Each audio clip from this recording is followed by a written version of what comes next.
Hi hello friends, welcome to my channel AJ Kuchchu creations. ಇವತ್ತೊಂದು bridal crochet ಕುಚ್ಚು design ತೋರಿಸ್ಕೊಡ್ತಾ ಇದ್ದೀನಿ.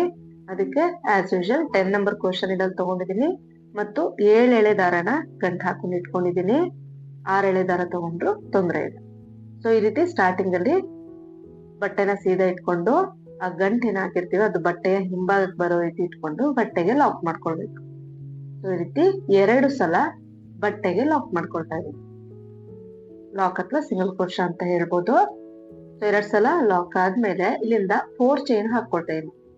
ಸೊ 4 ಚೈನ್ ಹಾಕಿ ಎಲ್ಲಿಗೆ ಬರುತ್ತೆ ನೋಡ್ಕೊಂಡು ಬಟ್ಟೆಗೆ ಲಾಕ್ ಮಾಡ್ಕೊಳ್ಬೇಕು. ನಿಮ್ಗೆ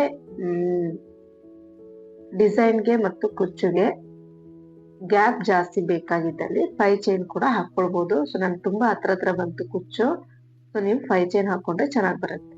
ಸರಿ, ಎಲ್ಲಿಗೆ ಬರುತ್ತೆ ಅಲ್ಲಿಗೆ ಲಾಕ್ ಆದ್ಮೇಲೆ ದಾರನ ಮೇಲೆ ತಿಳ್ಕೊಂಡು ಈ ರೀತಿ ಸ್ಕ್ವೇರ್ ಶೇಪ್ ಬೀಡ್ ಒಳಗಡೆ ಒಂದು ರೌಂಡ್ ಬೀಡ್ ನ ಇಟ್ಟಿದ್ದೀನಿ. ಈ ರೀತಿ ಇನ್ನು ಸ್ವಲ್ಪ ದೊಡ್ಡದು ರೌಂಡ್ ಬೀಡ್ ನ ತಗೊಂಡ್ರು ತೊಂದರೆ ಇಲ್ಲ. ನನ್ಗೆ ಈ ಸೈಜು ಅವೈಲೇಬಲ್ ಇತ್ತು, ಹಾಗಾಗಿ ಇದನ್ನ ತಗೊಂಡಿದೀನಿ. ಇನ್ನು ಚೂರು ದೊಡ್ಡ ತಗೊಂಡ್ರೆ ಚೆನ್ನಾಗಿ ಬರುತ್ತೆ. ಸೊ ಈ ರೀತಿಯಾಗಿ ನೀಡಲ್ ನಲ್ಲಿ ಬೀಡ್ ನ ತಗೊಂಡು ಈ ದಾರ ಏನಿರುತ್ತೆ ಅದಕ್ಕೆ ಇನ್ಸರ್ಟ್ ಮಾಡ್ಕೋಬೇಕು. ಸ್ಟಾರ್ಟಿಂಗ್ ಒಂದು ಬೀಡ್ ಕಷ್ಟ ಅನ್ನಿಸ್ಬೋದು, ಯಾಕಂದ್ರೆ ಆ ಸ್ಕ್ವೇರ್ ಶೇಪ್ ಬೀಡು ಸ್ವಲ್ಪ ಉದ್ದ ಇರುತ್ತಲ್ಲ, ಹಾಗಾಗಿ ಸೊ ಈ ರೀತಿಯಾಗಿ ಬೀಡ್ ನ ಇನ್ಸರ್ಟ್ ಮಾಡಿ ಬೀಡ್ ಲಾಕ್ ನ ಮಾಡ್ಕೊಬೇಕು. ಸೊ ಒಂದು ಬೀಡ್ ಹಾಕಿ ಬೀಡ್ ಲಾಕ್ ಮಾಡ್ಕೊಂಡಿದೀವಿ. ಈಗ ಎಲ್ಲಿಗೆ ಬರುತ್ತೆ ನೋಡ್ಕೊಂಡು ಕರೆಕ್ಟ್ ಆಗಿ ಬಟ್ಟೆಗೆ ಲಾಕ್ ನ ಮಾಡ್ಕೋಬೇಕು. ಸೊ ತುಂಬಾ ಹತ್ರನು ಮಾಡಬಾರ್ದು, ಸ್ವಲ್ಪ ದೂರನು ಕೂಡ ಮಾಡಬಾರ್ದು. ಕರೆಕ್ಟ್ ಆಗಿ ಎಲ್ಲಿಗೆ ಬರುತ್ತೆ ಅಲ್ಲಿಗೆ ಬಟ್ಟೆಗೆ ಲಾಕ್ ಮಾಡ್ಕೋಬೇಕು.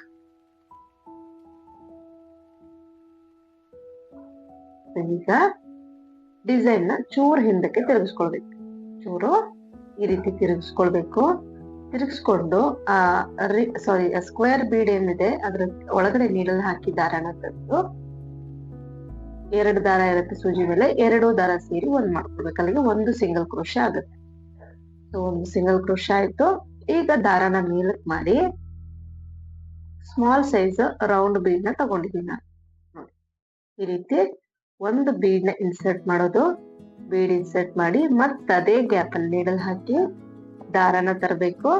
ತಂದು ಸುಜಿ ಮೇಲೆ 2 ದಾರ ಇರುತ್ತಲ್ಲ, ಸೊ ಈ ರೀತಿ ಸ್ವಲ್ಪ ಜರುಗಿಸ್ಕೊಂಡು ಮಾಡ್ಕೊಳ್ಬೇಕಾಗತ್ತೆ.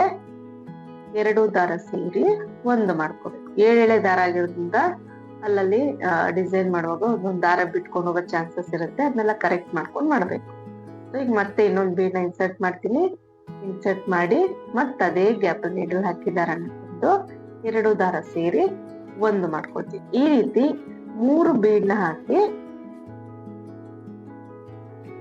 ಒಟ್ಟು 4 ಸಿಂಗಲ್ ಕ್ರೋಶಗಳನ್ನ ಮಾಡ್ಕೋಬೇಕಾಗುತ್ತೆ. ಅಂದ್ರೆ ಸ್ಕ್ವೇರ್ ಬೀಡ್ ನ ಒಂದು ಭಾಗಕ್ಕೆ ಅಂದ್ರೆ ಬಲ ಭಾಗಕ್ಕೆ ಮಾತ್ರ 3 ಬೀಡ್ಗಳನ್ನ ಹಾಕಿ 4 ಸಿಂಗಲ್ ಕ್ರೋಶನ ಮಾಡ್ಕೋಬೇಕು. ಅದಾದ್ಮೇಲೆ ಇನ್ನೊಂದು ಬದಿಗೆ ಒಂದು ಸಿಂಗಲ್ ಕ್ರೋಶ ಆಯ್ತು. ಈಗ ದಾರನ ಮೇಲೆ ಕೇಳ್ಕೊಂಡು ಮತ್ತೆ ಬೀಡ್ ನ ಹಾಕಿ ಸಿಂಗಲ್ ಕ್ರೋಶ ಈ ರೀತಿಯಾಗಿ 3 ಸಲ ಮಾಡ್ಕೋಬೇಕು.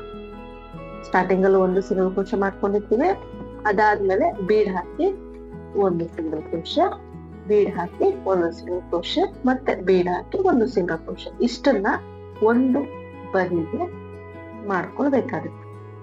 ಸ್ಕ್ವೇರ್ ಶೇಪ್ ಬೀಡ್ದು ಒಂದು ಭಾಗಕ್ಕೆ ಇಷ್ಟನ್ನ ಮಾಡ್ಕೋಬೇಕು. 2 ದಾರ ಸೇರಿ ಒಂದ್ ಮಾಡ್ಕೊಂಡು ಈಗ 3ನೇ ಬೀಡ್ ಹಾಕ್ತಾ ಇದೀನಿ. 3ನೇ ಬೀಡ್ ಹಾಕಿ ಮತ್ತೆ ಅದೇ ಗ್ಯಾಪಿಗೆ ನೀಡನ್ನ ಹಾಕಿ ದಾರನ ತಂದು ಲಾಕ್ ಮಾಡ್ಕೋಬೇಕು. 2 ದಾರ ಸೇರಿ ಒಂದು ಮಾಡ್ಕೋಬೇಕು. ಇಷ್ಟ ಆದ್ಮೇಲೆ ನೋಡಿ 2 ಭಾಗ ಕೂಡ ಕಂಪ್ಲೀಟ್ ಆಗಿದೆ ಡಿಸೈನ್. ಈಗ ಬಟ್ಟೆನ ಸೀದಾ ಇಟ್ಕೊಳ್ಬೇಕು. ಈ ರೀತಿ ಕಾಣಿಸುತ್ತೆ.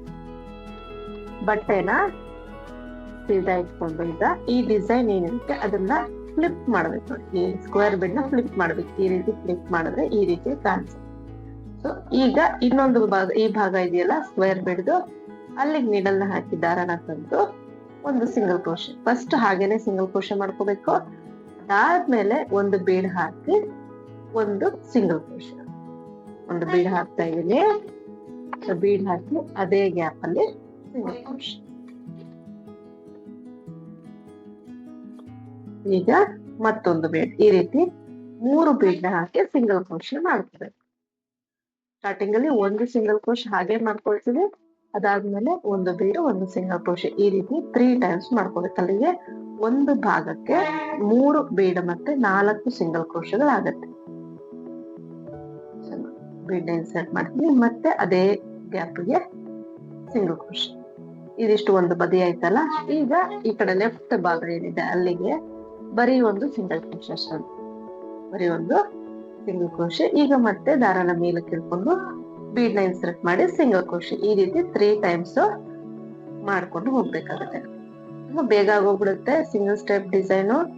ನಿಮ್ಗೆ ಬೀಡ್ ಒಂದ್ ಸ್ವಲ್ಪ ಹಾಕೋದು ಒಂಚೂರು ಕಷ್ಟ ಅನಿಸ್ಬೋದು, ಒಂದೆರಡು ಬೀಡ್ ಹಾಕ್ತಾ ನಿಮ್ಗೆ ಈಸಿ ಅನ್ಸ್ಬಿಡುತ್ತೆ. ಸ್ಕ್ವೇರ್ ಬೀಡ್ ಇದೆಯಲ್ಲ ಅದನ್ನ ಇನ್ಸರ್ಟ್ ಮಾಡೋದು ಸ್ವಲ್ಪ ಕಷ್ಟ ಅನಿಸ್ಬೋದು ಅಷ್ಟೇ. ಅದ್ ಬಿಟ್ರೆ ತುಂಬಾ ಈಸಿ ಇದೆ, ಬೇಗ ಹೋಗ್ಬಿಡುತ್ತೆ ಡಿಸೈನ್, ತುಂಬಾ ಗ್ರ್ಯಾಂಡ್ ಆಗು ಕೂಡ ಕಾಣಿಸುತ್ತೆ. ಲಾಸ್ಟ್ 3rd ಬೀಡ್ ನ ಇನ್ಸರ್ಟ್ ಮಾಡ್ತೀನಿ, ಮತ್ತ ಅದೇ ಗ್ಯಾಪ್ ಅಲ್ಲಿ ನೀಡಲ್ ಹಾಕಿ ದಾರ 2 ದಾರ ಸೇರಿ ಒಂದು ಮಾಡ್ತೀನಿ. ಈಗ ಆ ಸ್ಕ್ವೇರ್ ಬೀಡ್ ಏನಿದೆ ಅದನ್ನ ಸೀದಾ ಇಡ್ಬೇಕು, ಈ ರೀತಿ ಕಾಣಿಸುತ್ತೆ. 4 ಬದಿಯಲ್ಲಿ 3 ಪ್ಲೀಟ್ಗಳು ಕಾಣಿಸ್ಬೇಕು ನಮ್ಗೆ. ಇದಿಷ್ಟ ಆದ್ಮೇಲೆ ಈಗ ಅಲ್ಲಿ ನಾವು ಸಿಂಗಲ್ ಕ್ರೋಶೆ ಹಾಕಿರ್ತೀವಲ್ಲ ಬಟ್ಟೆಗೆ, ನೋಡಿ ಆ ಗ್ಯಾಪ್ ಇದೆಯಲ್ಲ ಅಲ್ಲಿ ನೀಡಲ್ ಹಾಕ್ಬೇಕು. ನೀಡಲ್ ಹಾಕಿ ದಾರನ ತಂದು ಒಂದು ಸಿಂಗಲ್ ಕ್ರೋಶೆ ಮಾಡ್ಕೋಬೇಕು. ಈಗ ಇಲ್ಲಿಂದ 4 ಚೈನ್ ಹಾಕೊಳ್ತಾ ಇದ್ದೀನಿ. ಸೊ ನಾನಿಲ್ಲಿ 4 ಚೈನ್ ಹಾಕಿದೀನಿ, ನೀವು 5 ಚೈನ್ ಹಾಕೊಂಡ್ರೆ ಬೆಟರ್ ಅನ್ಸುತ್ತೆ. ನೀಟಾಗಿ ಗ್ಯಾಪ್ ಬರುತ್ತೆ ಡಿಸೈನ್ಗೆ ಮತ್ತೆ ಕುಚ್ಚುಗೆ, ಆಗ ನಿಮ್ ಡಿಸೈನ್ ನೀಟಾಗಿ ಕಾಣಿಸುತ್ತೆ. ಸೊ ಗ್ಯಾಪ್ ಇದ್ದಷ್ಟು ನಿಮ್ಗೆ ಡಿಸೈನ್ ಚೆನ್ನಾಗಿ ಕಾಣಿಸುತ್ತೆ. ನನ್ ಸ್ವಲ್ಪ ಹತ್ರ ಆಯ್ತು ಅನ್ಸ್ತು, ಹಾಗಾಗಿ ನೀವು 5 ಚೈನ್ ಹಾಕೊಳ್ಳಿ.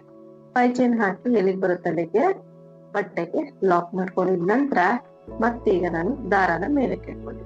ಸೊ ಅಲ್ಲಿ ಒಂದು ದಾರ ಮಿಸ್ ಆಯ್ತು, ಹಾಗಾಗಿ ನಾನು ಬಿಚ್ಚಿ ಮತ್ತೆ ಹಾಕೊಳ್ತೇನೆ. ಲಾಕ್ ಮಾಡ್ಕೊಂಡೆ.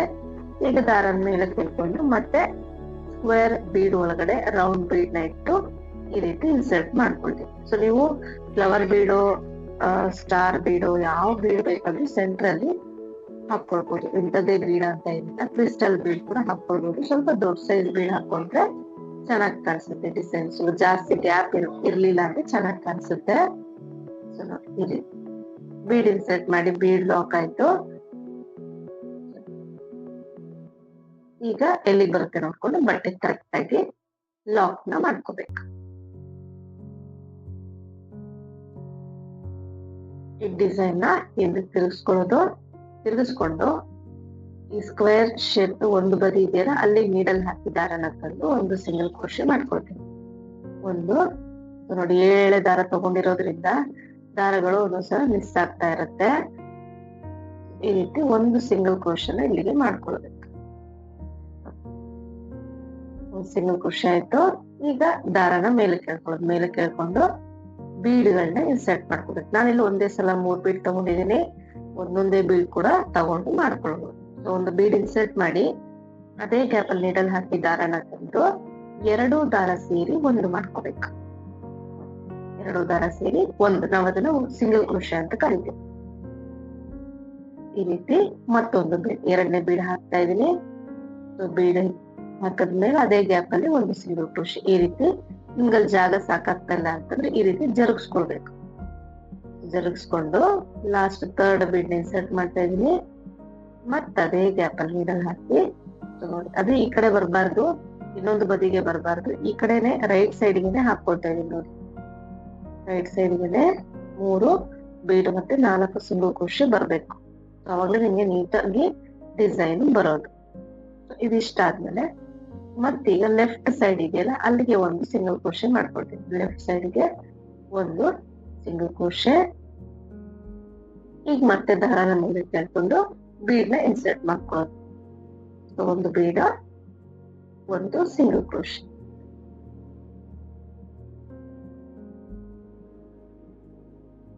ಸೊ ಮತ್ತೆ ಒಂದು ಬೀಡ, ಒಂದು ಸಿಂಗಲ್ ಕ್ರೋಶೆ. ಈ ರೀತಿಯಾಗಿ 3 ಬೀಡ್ಗಳನ್ನ ಹಾಕಿ 3 ಸಿಂಗಲ್ ಕ್ರೋಶೆ ಮಾಡ್ಕೊಳ್ಬೇಕಾಗತ್ತೆ.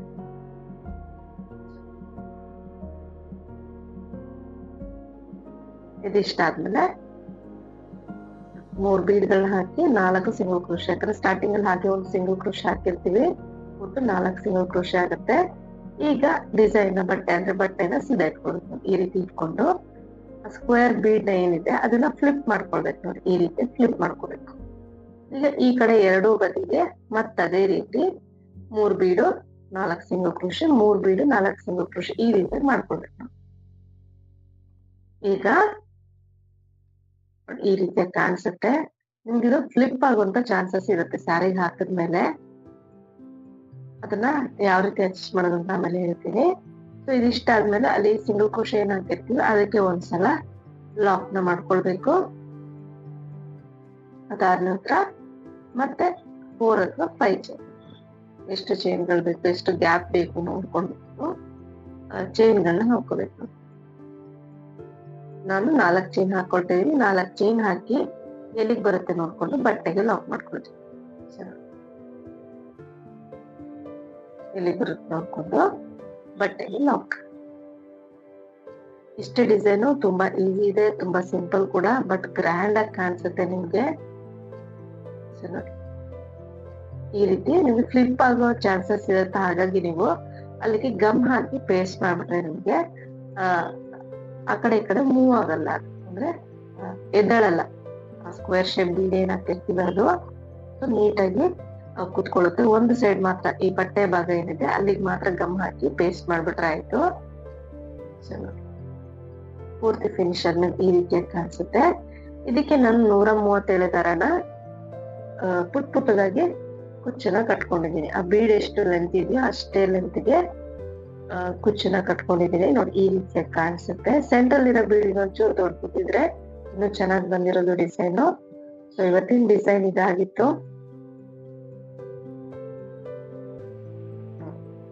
ಇನ್ನು ಸ್ವಲ್ಪ ಗ್ಯಾಪ್ ಕೊಟ್ರೆ ಇನ್ನೂ ಚೆನ್ನಾಗಿ ಕಾಣಿಸುತ್ತೆ ಬೀಡ್ಗೆ ಮತ್ತೆ ಕುಚ್ಚುಗೆ. ಇವತ್ತಿನ ಡಿಸೈನ್ ಇದಾಗಿತ್ತು.